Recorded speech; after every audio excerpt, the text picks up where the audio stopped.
Step into the Timeless Tales library, where each story unfolds like a soft whisper, guiding you gently into a realm of restful calm. I'm Theodore, your host, and tonight I'll weave a tranquil tale to quiet your thoughts and lull you towards slumber. The Timeless Tales library thrives thanks to the support of listeners like you. If these stories bring you peace, please subscribe to help us keep crafting these serene escapes. As you cozy up, drop a comment below to share where you're tuning in from tonight, and tell us a destination you'd love a story to transport you to. Perhaps Prague, Kauai, the Andes, or Yosemite. Your dreams light the way for our little library's glow. This story is about a stormy winter evening when travelers from distant tales find their way through the rain to a magical neighborhood bakery, glowing with golden light and filled with the scent of maple and pecans. As each visitor arrives seeking shelter from the cold, they discover not only warmth and sustenance, but also unexpected companionship, shared stories, and the profound comfort of being exactly where they need to be. The bakery offers each guest precisely what their heart requires. Whether it's a sweet confection that reminds them of home, a moment of understanding from a fellow wanderer, or simply the peaceful acceptance of rest after long journeys through their own difficult tales. Now exhale slowly and imagine yourself unspooling any worries or thoughts. Like threads of a tangled knot, you are in the silken archives, a silent, smooth-walled room of the Timeless Tales library. Here, the books are not bound in leather or cloth, but in fine, soft silk. Each page is a weightless layer, and the stories within are as light as a whisper.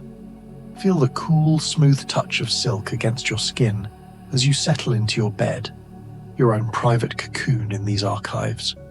Relax your shoulders, unclench your jaw, and let your hands rest gently by your side. Let your mind unspool and untangle, becoming as smooth and calm as the pages of a silken book. The stories of the archives are like a comforting blanket. Let them wrap around you, soft and weightless. The Coziest rainy maple Pecan Cottage bakery, a Christmas Winter Bedtime Story for adults. The rain began just after twilight, soft at first, then steadily building into a proper winter storm, the kind that turns streets into rivers of reflected lamplight and makes every lit window look like a promise of sanctuary. On Hawthorne Lane, nestled between a bookshop that never seemed to close and a clock repair shop where time moved differently, the Maple Pecan Cottage bakery glowed with particular warmth on this stormy Christmas evening.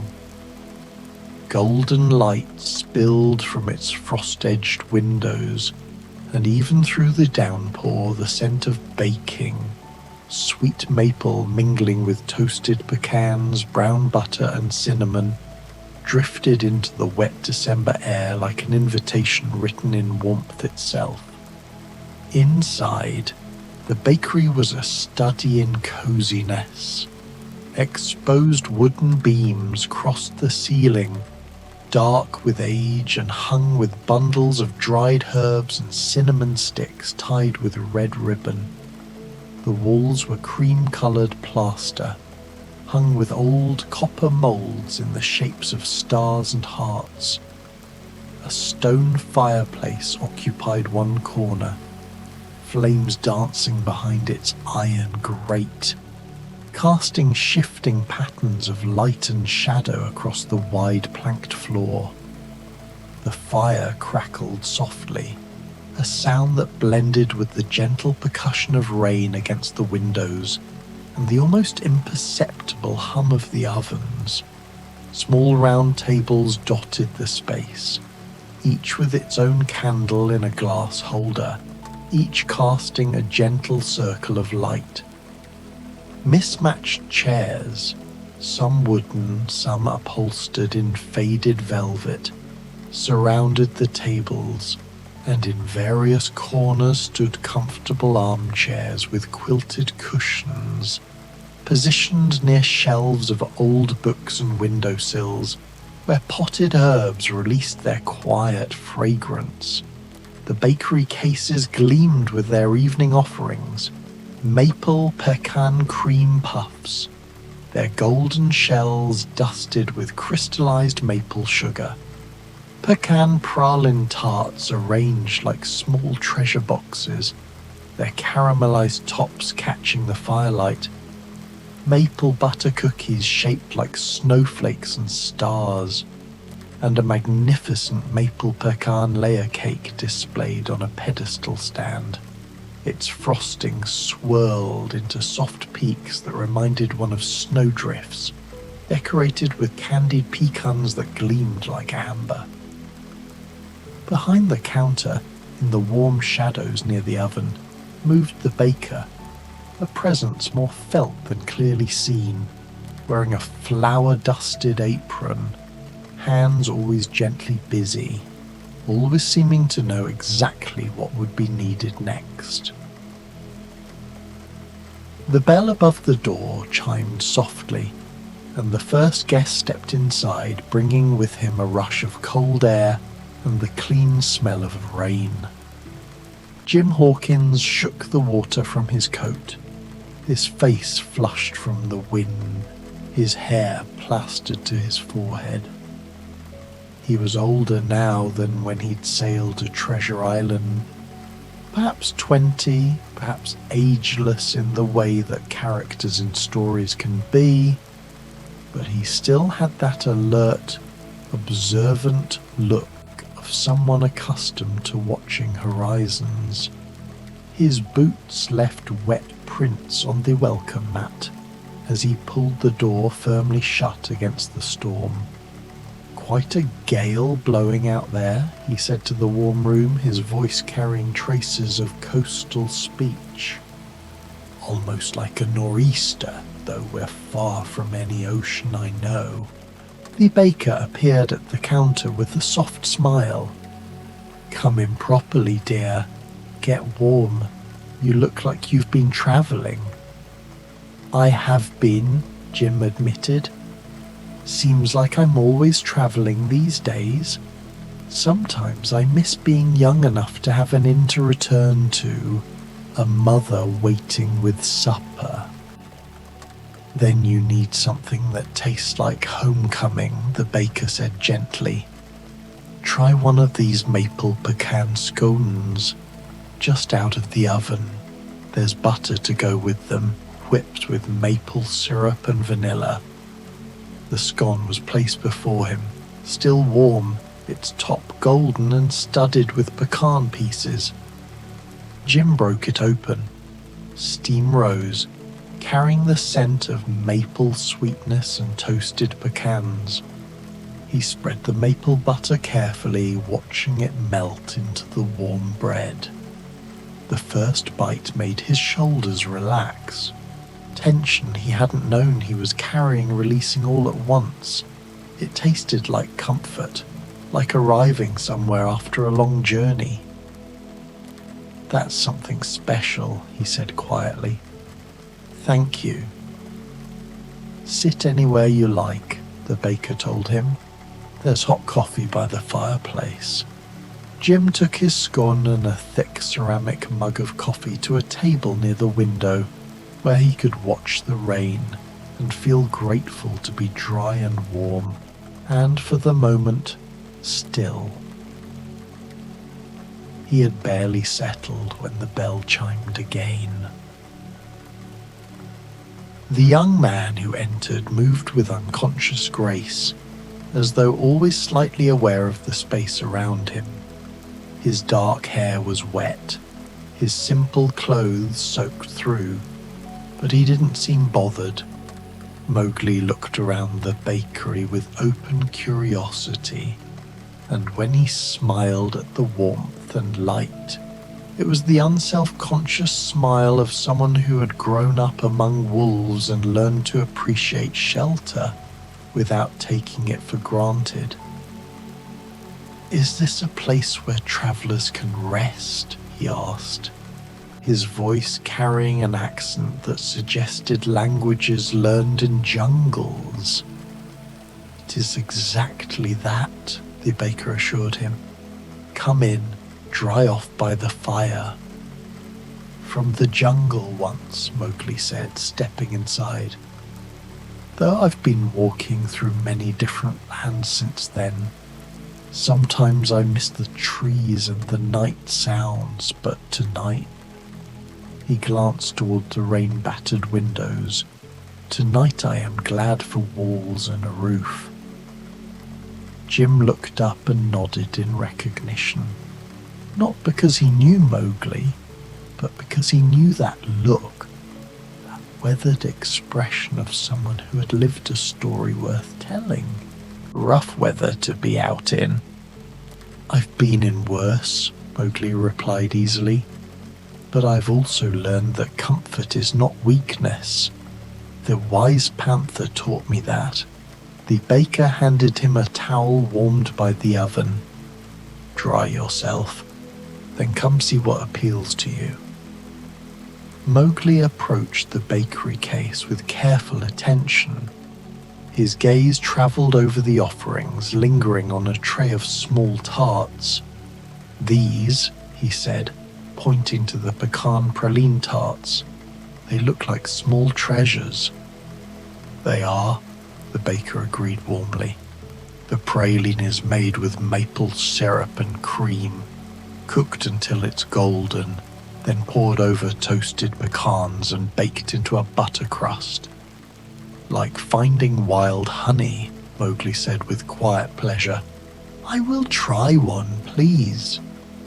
The tart was served on a small ceramic plate, accompanied by tea that smelled of cardamom and ginger. Mowgli took both to an armchair near the fire, settling into it with the contentment of a creature finding a perfect spot to rest. He ate slowly, savouring each bite, his eyes closing briefly with each taste. The fire crackled. The rain continued its gentle drumming. The two guests sat in companionable silence, each grateful for the warmth. Then the bell chimed once more, a delicate sound that seemed almost uncertain. The steadfast tin soldier stood in the doorway. He was exactly as tall as a tin soldier should be, which is to say, quite small, but he carried himself with perfect military bearing despite balancing on only one leg. His uniform was painted on red and blue, but he wore it with dignity. Rain had collected on his metal shoulders, tiny droplets catching the candlelight. "Forgive the intrusion," he said in a voice braver than it was loud. "I saw the light and thought perhaps there might be shelter here." The baker came around the counter immediately, bending down to address him at his level. "Of course there is shelter here. Come in properly, brave soldier." "Tin doesn't feel cold the way flesh does," the tin soldier said honestly, "but I confess the warmth here is very pleasant indeed." Jim stood and approached. "You're a soldier, then? I've known a few in my time. Good men, most of them." "I try to be good," the tin soldier replied, hopping forward with practiced grace.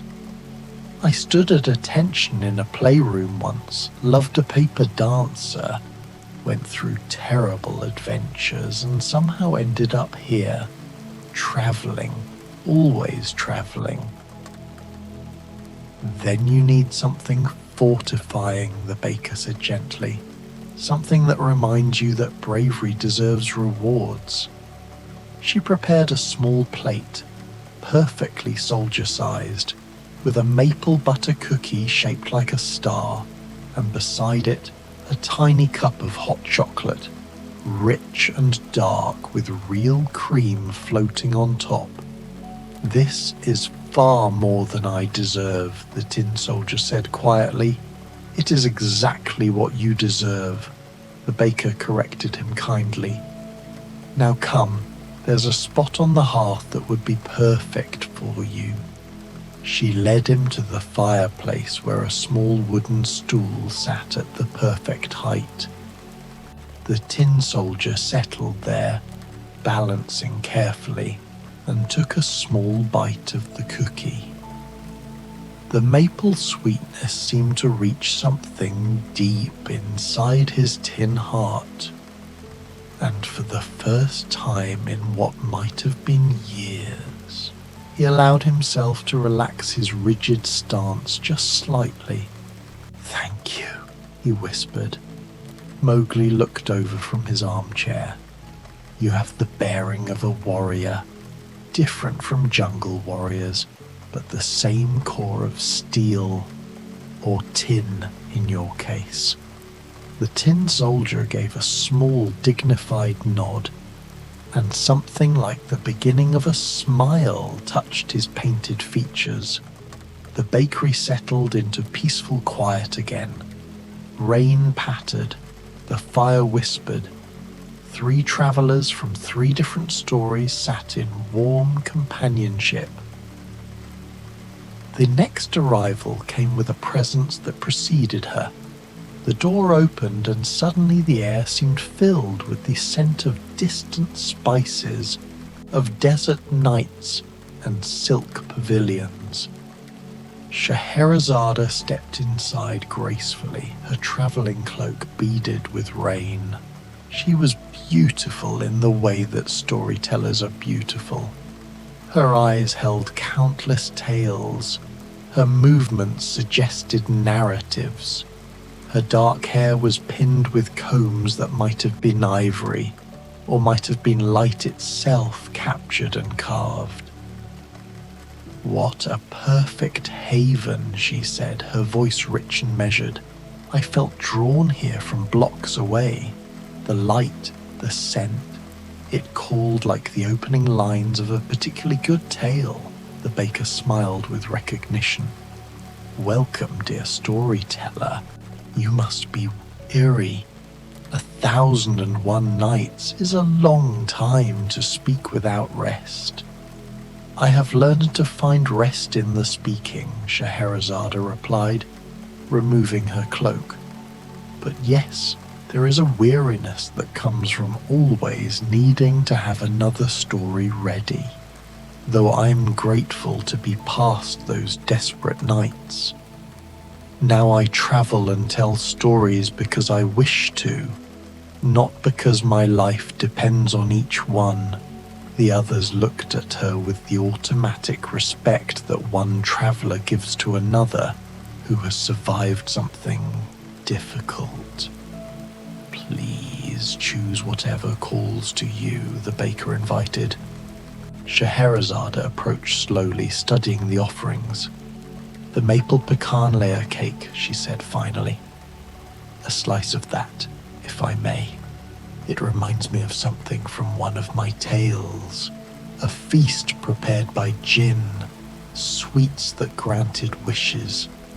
Though I suspect your cake is magic of a more gentle sort." "The best kind," the baker agreed, cutting a generous slice. The layers were visible. Dark cake alternating with maple cream filling, all encased in swirled frosting studded with candied pecans. "And mint tea, please." Soon a pot of fragrant tea sat steaming beside the cake. Scheherazade carried both to a table near the center of the room where she could see everyone. She took her first bite and closed her eyes in appreciation. "Oh," she said softly, "this is exactly right.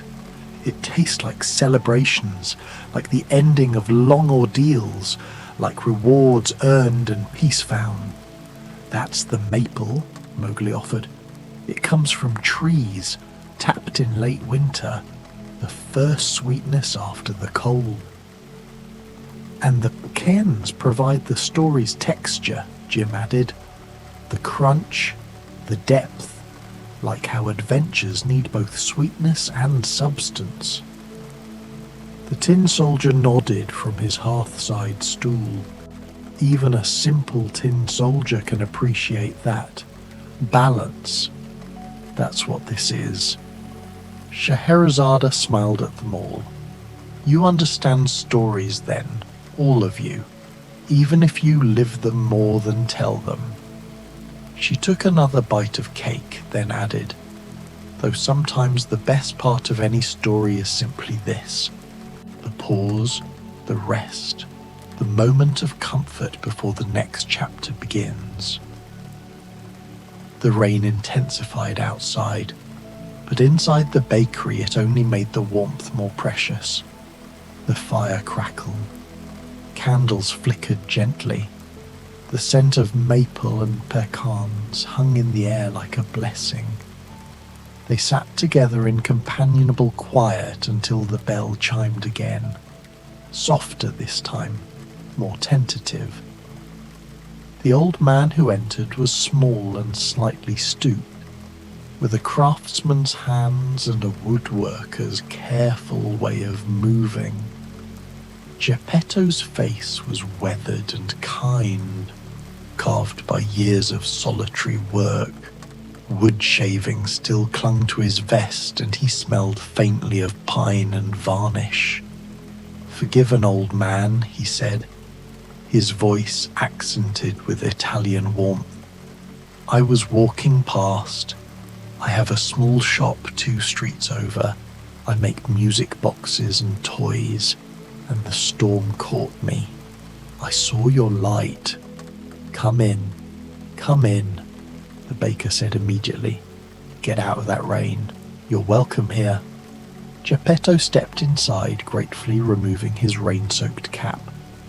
"Grazie, thank you. It is not the storm I mind so much as the loneliness of it.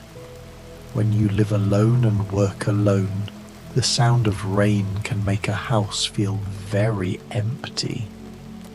Scheherazade looked up with instant understanding.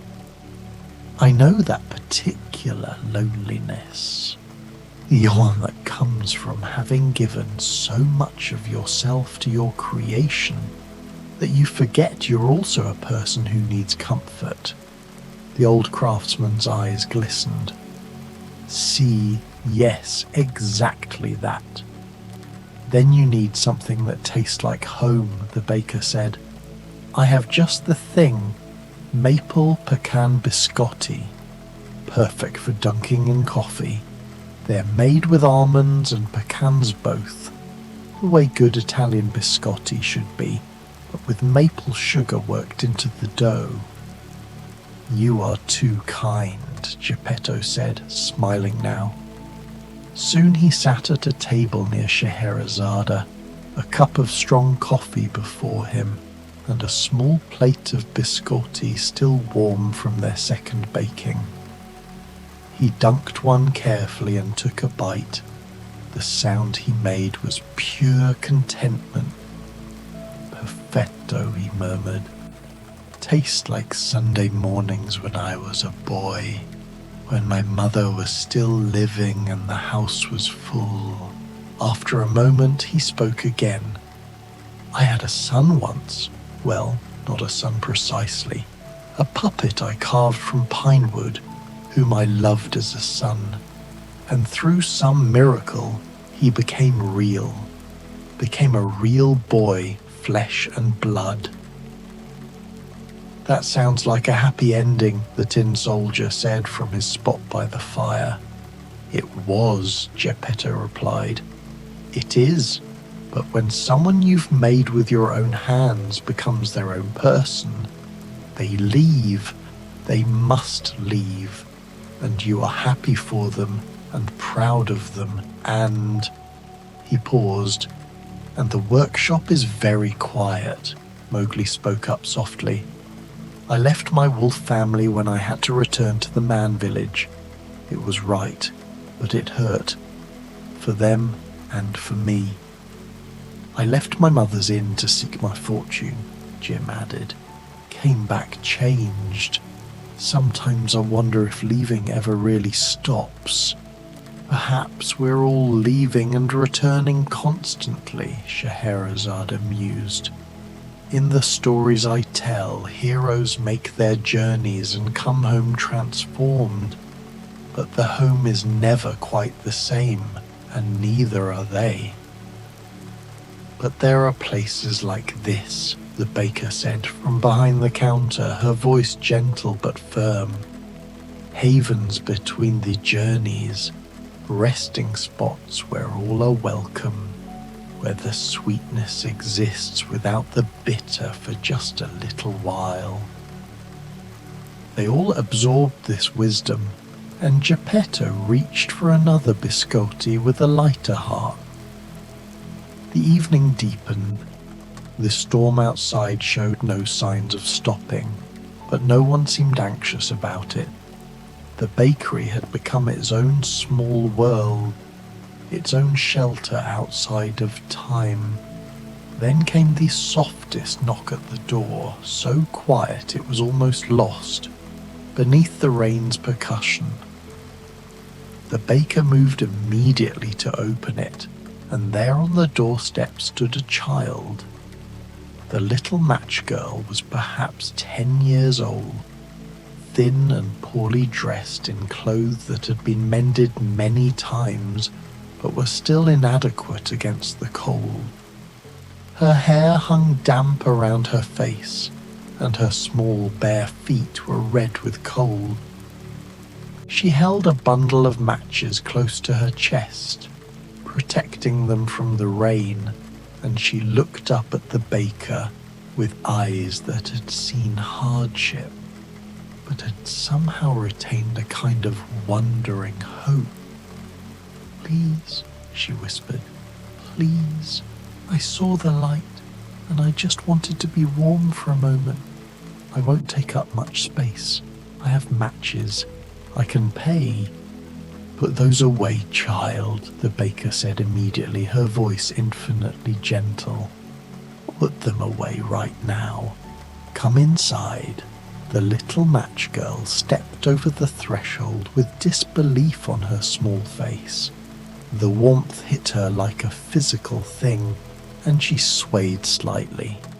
Geppetto was on his feet immediately, his craftsman's hands reaching out to steady her. "Dio mio, this child is frozen. Come, Piccola, come to the fire."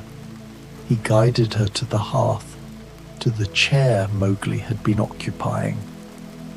Mowgli moved without hesitation, giving up the warmest spot, settling on the floor nearby in the easy way of someone comfortable anywhere.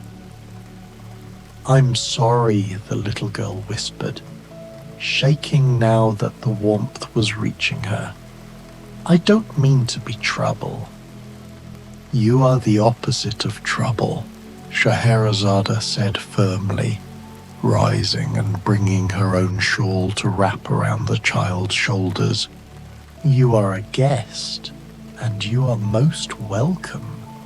The baker appeared with a large mug of hot chocolate, real chocolate, thick and rich and topped with fresh whipped cream, and a dusting of cinnamon, and beside it, on a plate fit for a princess, sat 2 maple pecan cream puffs, their pastry shells golden and perfect, their maple cream filling visible where one had been gently split. "These are for you," the baker said, setting them on a small table beside the chair. "Take your time, get warm. You're safe here." The little match girl stared at the offerings as though they had descended from heaven. "I can't. I don't have money." "These are not for sale," the baker said simply. "These are gifts. Take them." The child's hands trembled as she picked up the mug, feeling its warmth seep into her cold fingers. She sipped carefully, and the hot chocolate seemed to bring life back into her, colour returning to her pale cheeks. Then she reached for a cream puff, so carefully as though it might vanish, and took the smallest possible bite. The taste made tears spring to her eyes. Not sad tears, but the overwhelming kind that come when something is so much better than you expected. When kindness touches something deep and hurt inside you. She ate slowly, savouring every bite, and the room watched over her with protective tenderness. "I used to see things in the match flames," she said quietly after finishing the first cream puff, "when I would light them to keep warm. Beautiful things, feasts and warm rooms and my grandmother who loved me. I thought they were just dreams. Maybe they were promises," Jim said gently. "Visions of what could be." "In the jungle," Mowgli added, "we believe that all dreams are real somewhere. Perhaps your match flames were showing you true things, just not in your time yet." The tin soldier spoke up, his voice firm despite its small volume. "I was thrown into a fire once, melted almost entirely. I thought it was my end, but here I am, somehow whole, somehow still standing. Fires show us endings, but also transformations." "And every story worth telling," Scheherazade said, "has moments of darkness before the light. But the light always comes, little one. Even in the longest night, dawn arrives." Geppetto patted the child's hand gently. "You remind me that every child deserves warmth and sweetness and love. Thank you for reminding an old man of that." The little match girl finished her cream puffs and hot chocolate, and the baker quietly brought her more. A cup of warm milk this time, and a paper bag filled with maple butter cookies. "For later," the baker said, "for whenever you need them." "Will they last?" the girl asked. "As long as you need them to," the baker promised, and there was something in these words that suggested magic more reliable than matches. The rain continued outside, but it had gentled now, become more of a lullaby than a storm. The fire in the hearth had burned down to perfect glowing coals, radiating steady warmth. The candles on the tables burned low in their holders, creating small pools of golden light. The baker moved among them quietly, refilling cups, offering more treats. Another biscotti for Geppetto, a second tart for Mowgli, a fresh scone for Jim, another star-shaped cookie for the tin soldier, another slice of that magnificent cake for Scheherazade. "I have travelled far," Scheherazade said into the comfortable quiet, "through deserts and across seas, telling my tales. And I have learned that the best stories always come back to this, finding shelter, finding kindness, finding peace in the company of fellow travellers. I have sailed to treasure islands and back," Jim added, "faced pirates and storms. But sitting here now with rain outside and warmth inside, with people who understand what it is to journey, this feels like its own kind of treasure." "The jungle taught me many things," Mowgli reflected. "How to move silently, how to read tracks. But it did not teach me much about human comfort, about the value of soft chairs and sweet food and gentle conversation. I am learning that now, and it is good. I stood at attention in a playroom for so long, the tin soldier said. I loved a paper dancer and thought that was the whole of what life could be. Standing straight, loving from afar, being brave. But this, being welcome despite being only tin, despite having only one leg, this teaches me that bravery is also allowing yourself to be cared for. I carved puppets for years, Geppetto said softly. Gave them my skill, my time, my love. And then I loved one so much he became real and grew beyond what I had made. I thought my role was to create, to give. But being here reminds me that I too need giving to. Old men forget that sometimes.